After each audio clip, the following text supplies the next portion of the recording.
మీరు చూస్తున్నారు mister big బాబు YouTube channel. సొల్లు ఉండదు, సబ్జెక్ట్ మాత్రమే ఉంటుంది. లైక్ చేయండి, సబ్స్క్రైబ్ చేయండి.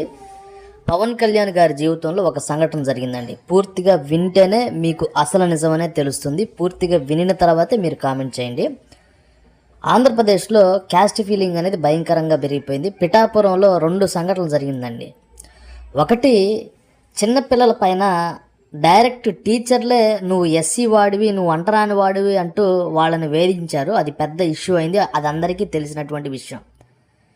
ఇక్కడ ఏం జరుగుతుందంటే, పవన్ కళ్యాణ్ గారు క్యాస్ట్ ఫీలింగ్ ఎక్కడైనా జరిగితే అక్కడికి వెళ్ళి ఆ జనాలతో మాట్లాడితే ప్రాబ్లం సాల్వ్ అయిద్దండి.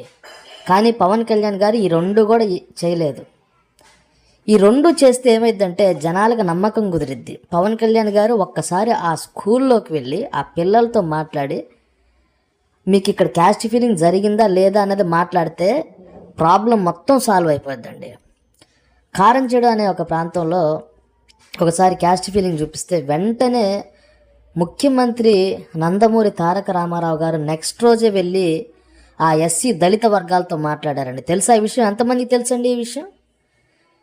మరి పవన్ కళ్యాణ్ గారు క్యాస్ట్ ఫీలింగ్ ఎక్కడైనా జరిగినప్పుడు వాళ్ళ మధ్యలోకి వెళ్ళి ఏరా బాబు నిజంగా మీ పట్ల కుల వివక్ష జరిగిందా అనేది మాట్లాడి అక్కడ ఒక మీటింగ్ పెట్టి అరే మన అందరం అన్నాదమ్ములరా, మనం అందరం భారతీయులరా అని ఒక స్పీచ్ ఇస్తే పవన్ కళ్యాణ్ గారికి వీరాభిమానులు ఇంకా డబల్ త్రిబుల్ అవుతారండి. కానీ ఎప్పుడైతే పవన్ కళ్యాణ్ గారు ఈ 2 చేయట్లేదో అప్పుడు పవన్ కళ్యాణ్ గారి గ్రాఫ్ పడిపోద్దండి. ఎందుకు పడిపోద్దంటే కుల వివక్ష అనేది చాలా పెద్ద విషయం అండి. కుల వివక్ష అనేది ఎస్సీల పట్ల మాత్రమే కాదు, బీసీల పట్ల ఉంది. ఇప్పుడు ఒకసారి విశాఖపట్నంలో ఒక ప్రాంతంలో ఒక అతను వెళ్తే, బీసీ కులానికి చెందినటువంటి వెళ్తే అతని కులం పేరుతో దూషించారండి. కుల వివక్ష అనేది ఎస్సీల పట్ల మాత్రమే కాదు, బీసీల పట్ల ఉంది, ఎస్టీల పట్ల ఉంది. అన్ని కులాలు ఉంటారు కదా, తక్కువ కులాల వాళ్ళు బీసీలు ఉన్నారు, చాలామంది ఉన్నారు. వాళ్ళ పట్ల కూడా కుల వివక్ష జరుగుతుంది. ఇది చాలామందికి నచ్చట్లేదండి. ఎందుకంటే ఎక్కువ ఓటింగ్ శాతం బీసీలు, ఎస్సీలు, ఎస్టీలే ఉంటారండి. వాళ్ళు ఇప్పటికీ